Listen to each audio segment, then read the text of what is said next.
1983 en Tarazona empezaba a entrenar a equipos pequeños de básquet, de fútbol como monitor,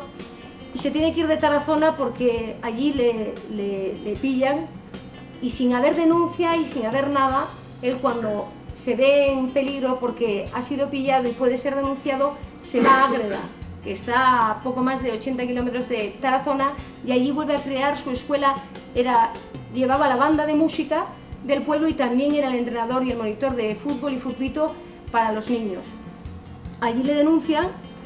repite hasta 1989, está del 83 al 89 en Ágreda, y durante todo ese tiempo abusa de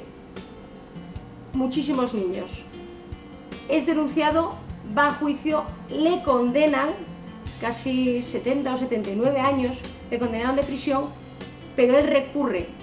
hace un recurso de casación, y mientras está ese recurso en marcha, huye, porque sabe que le van a condenar, y se va a Alemania. En Alemania vuelve a ocurrir lo mismo. Hay una niña que le denuncia, y cuando ve que es denunciado, de Alemania vuelve a huir y se va a Londres. En Londres, en el 2003, le vuelven a pillar. La Interpol le encuentra, le detiene, porque estaba esa condena pendiente, y el problema es que nos encontramos que cuando la Interpol le detiene y España tiene que pedir la extradición, resulta que España no puede pedir la extradición ni puede hacer nada porque ya se ha pasado el tiempo, ya ha caducado la condena y ya no pueden pedir su extradición, con lo cual sigue libre, porque no hay opción a pedir que ese hombre sea extraditado y venga a España y cumpla esa condena que eran de casi 80 años de prisión, porque eran más de 10 los niños que habían sido abusados, que habían sido denunciados, que estaba demostrado. Y en enero de 2009 nos encontramos con que este hombre está trabajando de nuevo como entrenador de fútbol en Londres. No solo entrenador de fútbol, sino como taxista que lleva a niños de especial necesidad, niños con problemas, para llevarlos a los colegios. Y ese hombre, no sabemos cómo, porque en Inglaterra sí que tiene unos protocolos y tienen que pasar unos police check, no sé cómo, en España como no tenemos, tiene que pasar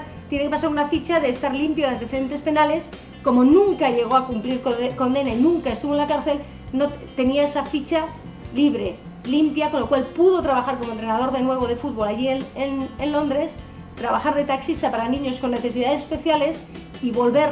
a cometer los mismos abusos. En tenis, en piragüismo, en voleibol, en karate, en judo, todos los deportes, no hay un deporte que sea pródigo para abusadores, pero en cambio sí que he encontrado muchas más noticias y casos dentro del fútbol, por una razón obvia: es el deporte que más se practica en este país. Hay a todos los niveles, hay equipos de fútbol, desde las asociaciones vecinales a las actividades extraescolares de los colegios, al pequeño club, al gran club. Hay fútbol en todas las esquinas, hay niños que practican fútbol y hay muchos abusadores que están utilizando el deporte como medio para llegar y estar cerca de esos menores y poder cometer sus felonías. El abusador no tiene por qué ser siempre el entrenador ni el monitor. Hay muchos abusadores, son entrenadores y monitores, pero también hay dentro de los clubes presidentes, directivos, gerentes, el conserje de la instalación del pabellón, masajistas, fisioterapeutas e incluso deportistas que han sido abusadores, aunque en la mayoría de los casos que han aparecido de deportistas abusadores han sido siempre con personas adultas. Hay más, cuando haces encuestas, hay más casos de gente que dice que ha sido abusada cuando era niño que no las denuncias que hay en los tribunales, o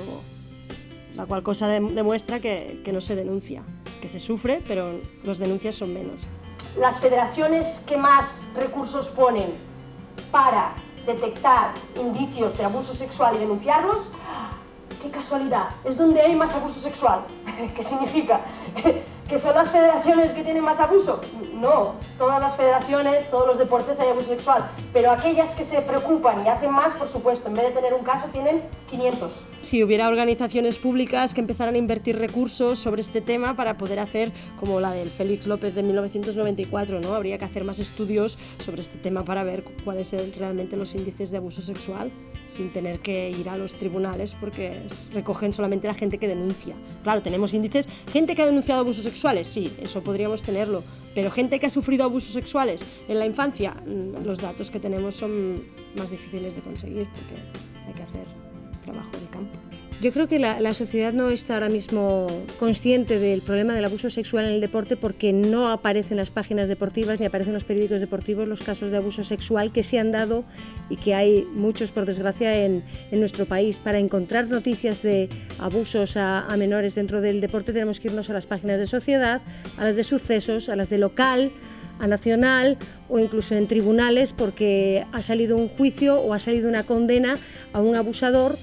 que resulta que ese abuso se produjo mientras él era entrenador o monitor o tenía una relación con el deporte, pero como no lo vemos en las páginas de deportes no sabemos que eso está ocurriendo dentro del deporte. Si yo veo una noticia de alguien que ha sido condenado por abusos dentro de la sección de Sucesos,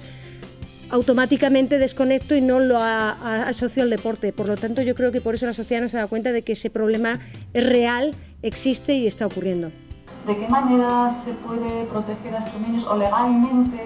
existe una ley que pueda protegerlos, que su nombre no salga ni su rostro públicamente, pero sí se pueda condenar al... Hombre, existe la ley de protección al menor. Existe, no tiene que aparecer ni el nombre, ni la foto, ni la imagen. Por la ley los menores están protegidos. El problema es que la prensa funciona como funciona y muchas veces, y en este país lo vemos todos los días, van al hígado muchas veces y van al morbo. Yo siempre intentaría proteger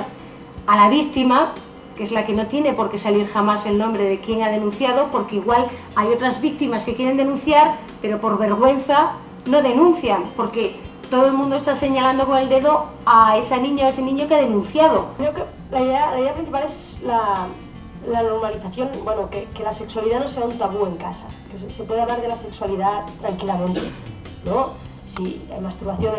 lo que sea, y que el niño nos lo pueda contar todo esto, cómo es su evolución psicosexual, sin que note la presión social de que esto es una cosa de la que no se habla, esto es una cosa tuya, esto es una cosa para...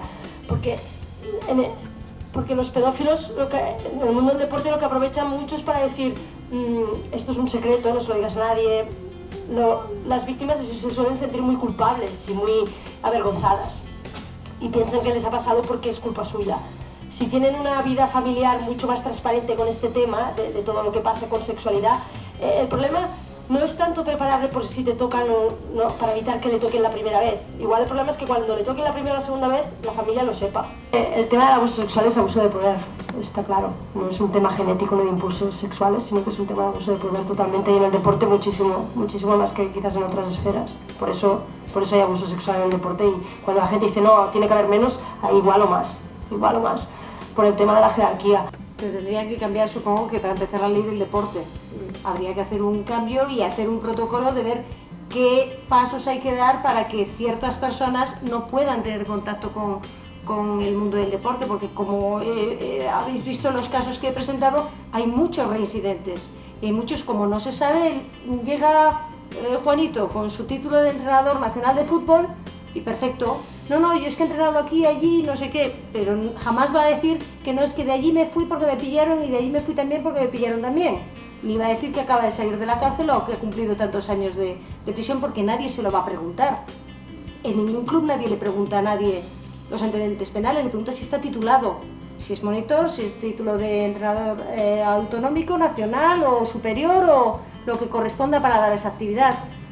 Son muchos los pasos que habría que dar. En Canadá yo sé que todos tienen que presentar, sean entrenadores profesionales como voluntarios, tienen que pasar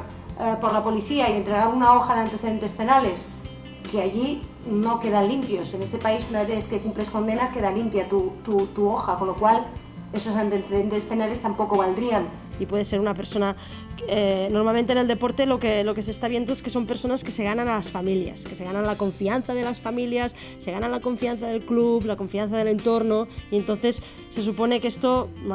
se ve que les facilita el acceso a los niños, el poder aislarlos, el poder trabajarlos, en el sentido de, bueno, pues cuando puedan abusar de ellos, asegurarse que no hablarán, que no dirán nada, que mantendrán en silencio todos estos abusos, ¿no? Es cierto, y ese perfil que se ha visto y que se da en la élite, que aunque en España todavía no han salido muchos casos, sí que hay competidores que están en ese momento de que van igual al campeonato de España, o de ese campeonato de España le puede llevar un europeo o un mundial, y es en el momento en el que ellos son más vulnerables, donde el entrenador sí que tiene un poder mayor aún que el que tenía, porque es el que decide si él va o no a esa competición. Y si ese niño o esa niña lleva entregada su infancia desde que tenía 9, 10 años y ahora tiene a lo mejor 14, 15, y es cuando realmente puede haber realizado su sueño de llegar a una alta competición, ya no te hablo de llegar a un mundial o unos Juegos Olímpicos, igual es simplemente ir a una competición fuera a nivel internacional, que es el paso que le daría a lo siguiente, es cuando